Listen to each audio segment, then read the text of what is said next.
مسوي شرشوي وجنين سقطون يا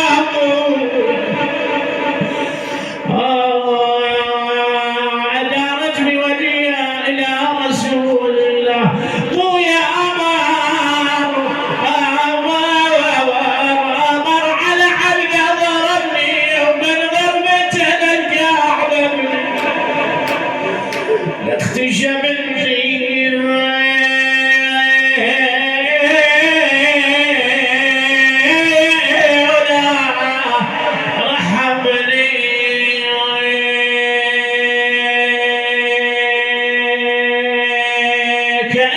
الحسين يخاطب أم الزهراء لأن بيت الزهراء موحش مظلم أويلي والأم تستاهلها. خلنا نذكر الأمهات الله يرحم جميع الأمهات.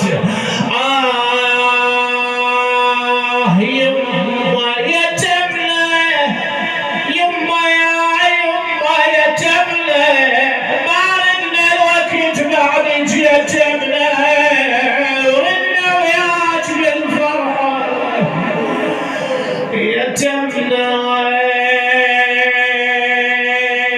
طلعت بالحوش حسبها يا تمنى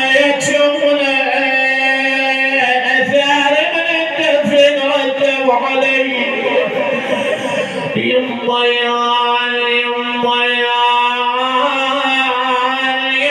عزيز امي وحياتي بريحة امي وترد روحي من الشمس ريحة امي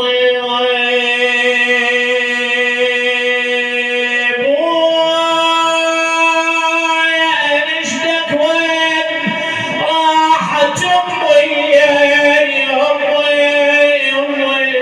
علي من دارها ضربة وخلي.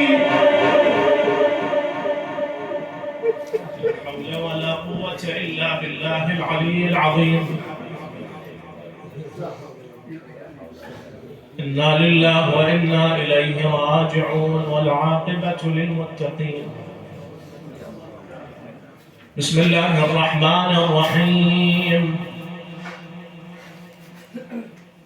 يا أيها الذين آمنوا اتقوا الله وابتغوا إليه الوسيلة تعجيلا للفرج شفاء للمرضى قضاء للحوائج. قبول مجلسنا هذا نزول الرحمة والبركة علينا في هذا المكان المقدس. اجماعا نصلي على محمد وآل محمد. اللهم صل على محمد وآل محمد. الآية المباركة تبتدئ بنداء للمؤمنين. شنو هو النداء؟ مخافة الله، تقوى الله عز وجل. ما هو تعريف التقوى؟ التقوى أيها الأحبة له عدة تعاريف. الإمام الصادق سلام الله عليه لما يسأل عن التقوى يجيب بشكل مختصر. يقول الإمام سلام الله عليه: التقوى أن لا يراك الله حيث نهاك وأن لا يفقدك حيث أمرك. يعني العمل بالواجبات وترك المحرمات. الإنسان إذا ترك المحرمات والتزم بالواجبات يكون من المتقين، يكون من الأولياء، يكون من الصالحين. ما وصل هذه الدرجات إلا أصحاب النبي صلى الله عليه وآله، طبعا الخلص منهم كسلمان المحمدي رضوان الله تعالى عليه. الإيمان 10 درجات. سلمان المحمدي رضوان الله تعالى عليه وصل إلى الدرجة 10 من الإيمان، صار سلمان منا أهل البيت.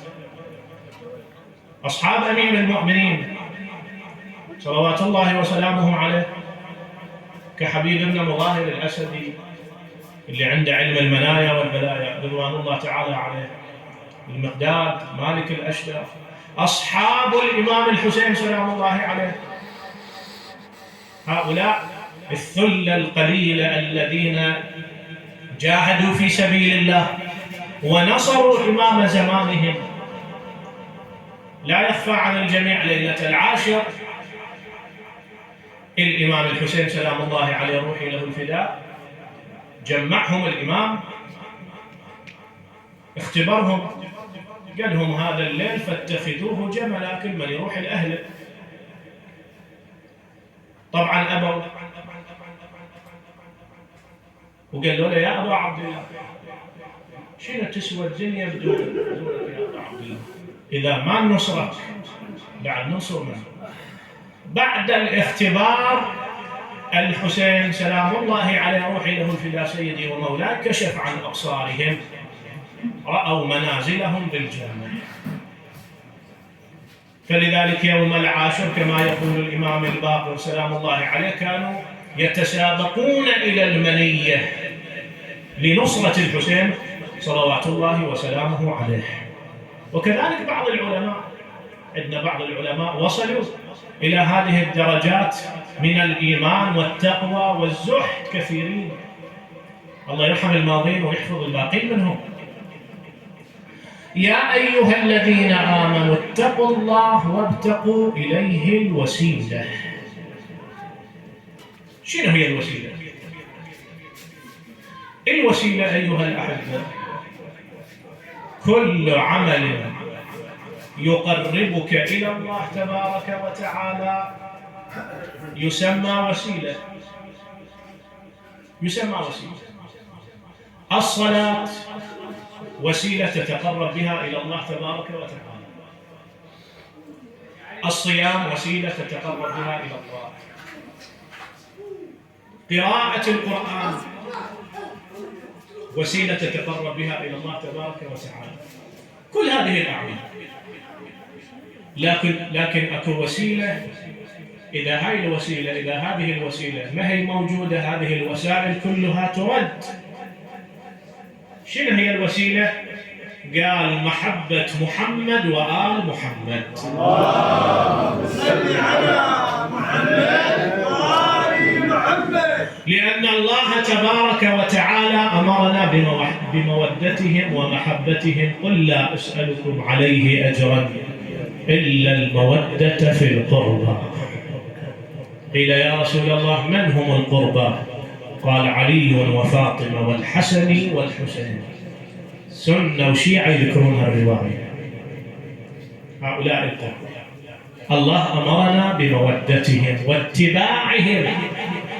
السيدة الزهراء سلام الله عليها في خطبتها تقول ونحن وسيلته في خلقه. أكو رواية عن الرسول الأكرم صلى الله عليه وآله يقول النبي صلى الله عليه وآله الله تبارك وتعالى لما خلق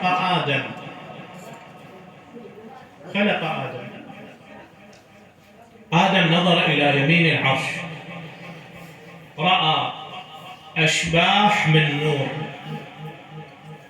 قال له إلهي خلقت أناس قبلي، فيأتيه النداء من الله تبارك وتعالى. قال له نعم يا آدم خلقت أناسا قبلك أسكنتهم في سمائي وشققت لهم أسماء من أسمائي، فأنا المحمود وهذا محمد.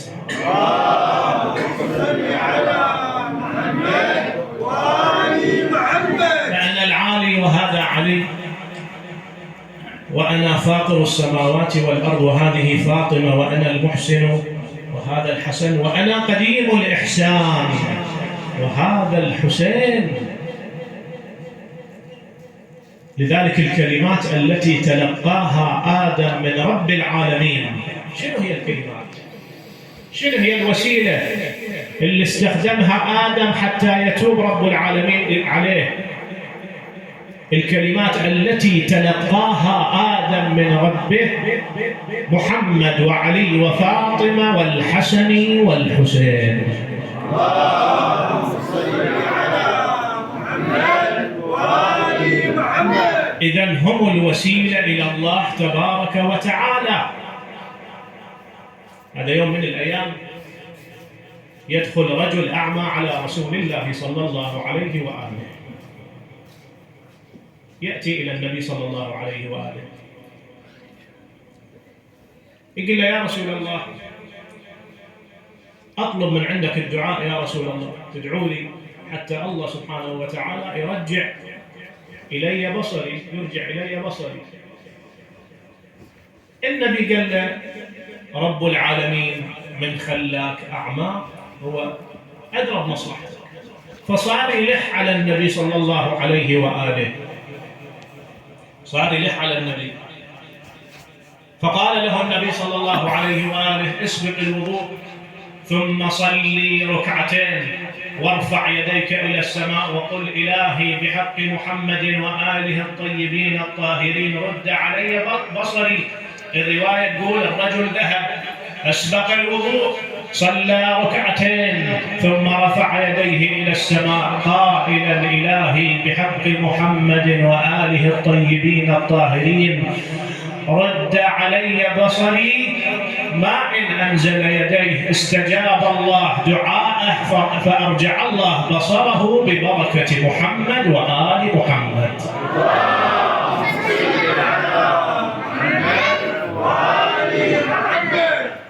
لذلك من تجي إلى المدرسة المخالفة كالمدرسة الوهابية والسلفيين عليهم لعنة الله، باعتقادهم، طبعا هذا اعتقاد غلط، أنه لا يجوز للإنسان، كل هذه الكلمات مردودة عند المدرسة السلفية والوهابية، باعتقادهم أنه هذا شرك بالله تبارك وتعالى. يقول لك الإنسان إذا عنده حاجة يطلب حاجته من الله تبارك وتعالى، هذا شيء جيد. الله قادر على كل شيء، الله هو يشافي المرضى، يقضي الحوائج، لكن هذا خلاف القرآن. الله يريد من عندك وسيلة: يا أيها الذين آمنوا اتقوا الله وابتغوا إليه الوسيلة. الله يريد من عندك وسيلة، وأكو أحسن وسيلة من النبي وآله الطيبين الطاهرين؟ شنو الدليل؟ أكو دليل بالقرآن الكريم؟ نعم، دلائل كثيرة موجودة في القرآن الكريم. من جملة الأدلة دلائل كثيرة، أكتفي بدليل واحد. تجي في سورة يوسف. إخوة يوسف لما أرادوا أن يتوبوا إلى الله تبارك وتعالى السووا، جاءوا إلى أبيهم نبي الله يعقوب، قالوا له: يا أبانا استغفر لنا ذنوبنا إنا كنا خاطئين. سؤال: إخوة يوسف ما يقدرون هم يستغفرون ويتوبون إلى الله تبارك وتعالى؟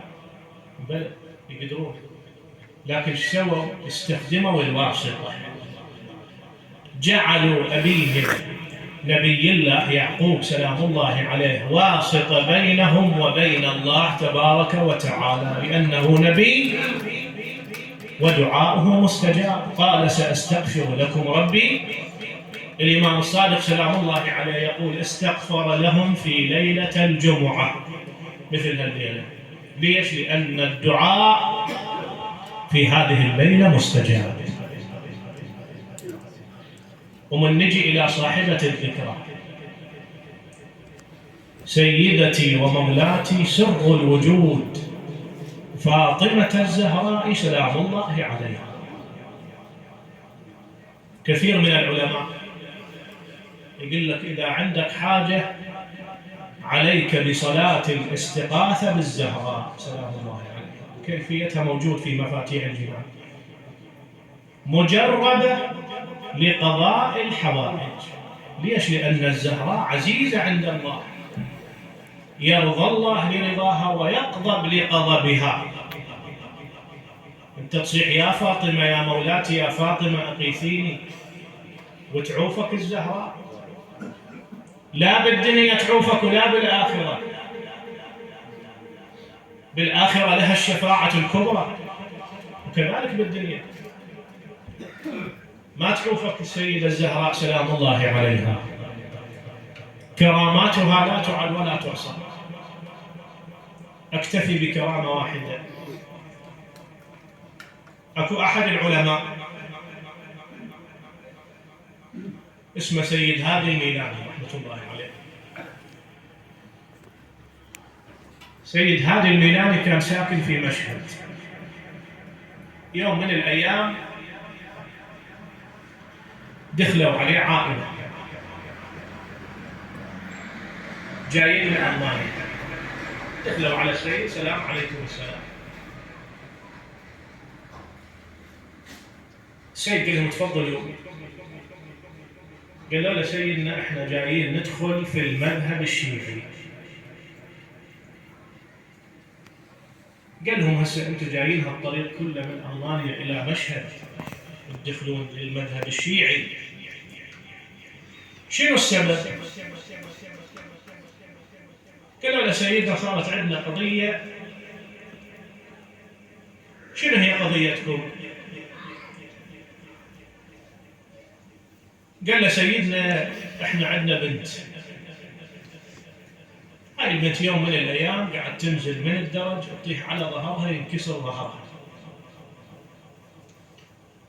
فخذيناها إلى أحسن الأطباء في ألمانيا، أحسن الأطباء في ألمانيا. قالوا لنا هاي أيس من عند هاي مشلولة وراح تبقى طريحة الفراش إلى آخر عمرها.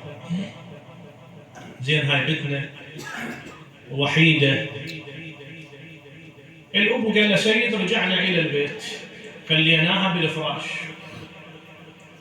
أيام ما ندري شو نسوي، أنا أبكي أمها تبكي بصوت، ما عندنا خلق. عندنا خدامة، هاي الخدامة موالية لأهل البيت، من شافت حالنا قالت لنا احنا عندنا طبيب،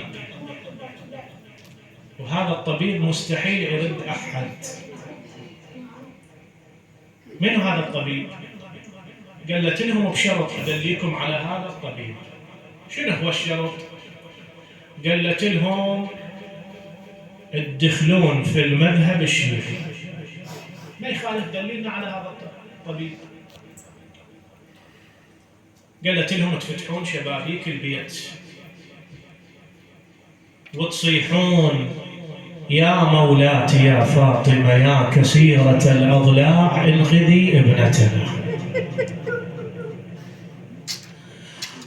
الأب قال له سيد فتحنا شبابيك البيت، أنا صيح بصوب والأم تصيح بصوب يا مولاتي يا فاطمة يا كثيرة الأضلاع انقذي ابنتنا.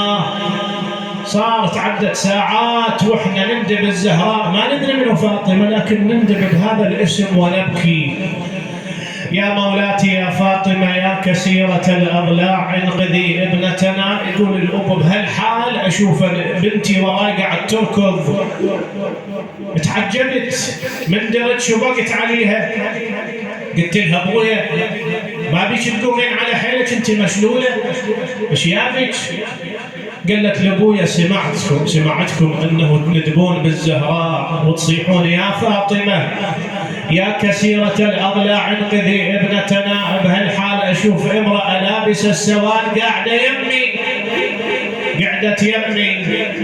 قالت لي بنيتي أويلي عليك انت هم ضلعك مكسور مثل ضلعي. مدت ايديها المباركة على الألم وقمت على حيلي. أويلي عليك سيدتي. الإمام الصادق سلام الله عليه يقول صارت أمي فاطمة كالخيال. آخر أيام الزهراء. وشايفين الأم إذا تتمرض كل البيت يتمرض، بعد مو ينكسر ضلعها، مو آخر أيامها وتودع أهل البيت. يقولون ذاك اليوم آخر أيام الزهراء، زينب قاعدة يم الزهراء، فاطمة تنظر إلى زينب، تدري أنه راح تفارقها، بنيتها اختنقت بعبرتها، من اختنقت بعبرتها زينب شافتها، لاحظت الزهراء قاعد تختنق بعبرتها، شو تقول لها؟ يما علي لا تخفين دمعك، يلا ابكي للزهراء، يما علي لا تخفين دمعك ولو بسكوت من تبكين سمعك، انا بضلعي تكسر ضلعك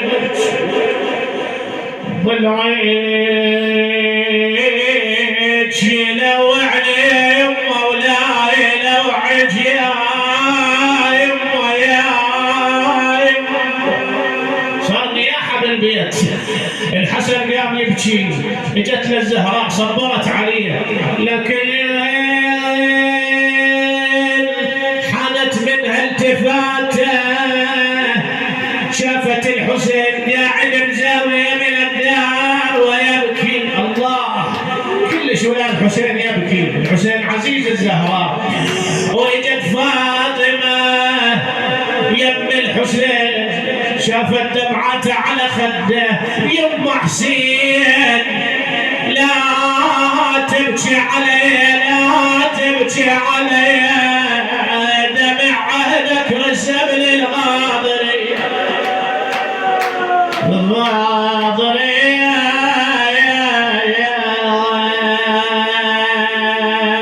اشوف بدمعتك زينب سبيخ متوجره وتثرني يا يما يا يما يا يما يا يما.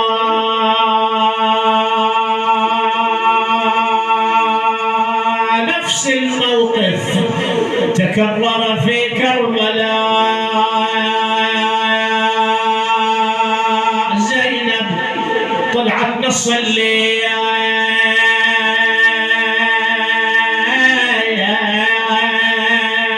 وين تريد تروح زينب؟ تريد تروح للحسين، افتر وحد بالليل ونقلب الجدب يا اخويا وشفتك عذر نايم واقول هو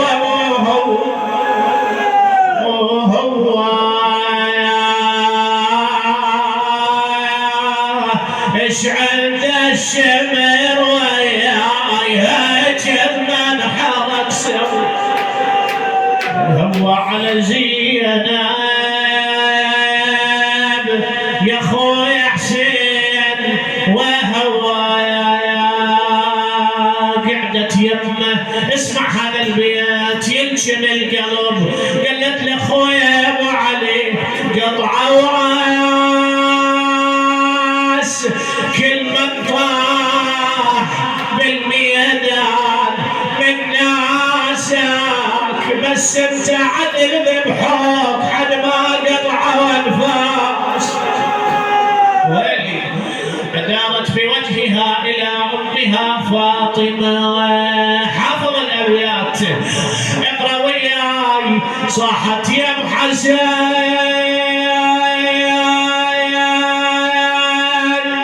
ليا تعالي تعالي وشوف كربلاء سوت بحالي. تقلها يما انا يمك يا يما مو بعيده، انا 3 ايام يما ساكن الميده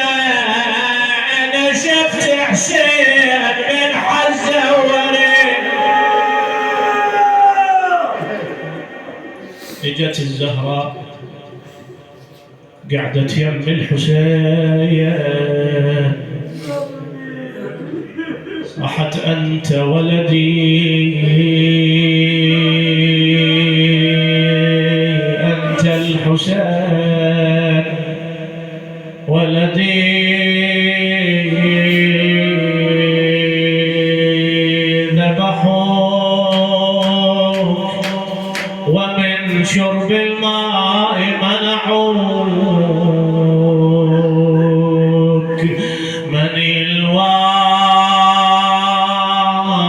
يا حسين يا ابني يما يا من ذبحك ذبحني،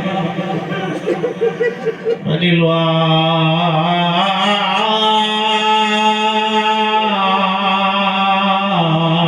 وريد اليوم حق يرباي، يا ماي البصر يا ما شربت الماي، انا الكسرى وملح حقوم واحكي وياي، والهان على صوتك ورد سمعا فاطمة لو خلت الحسين مجدلا وقد مات عطشان بشق فراتي بفاطمة وأبيها وبعلها وبنيها والسر المستودع فيها. صل على محمد وآل محمد، عجل في فرج مولانا.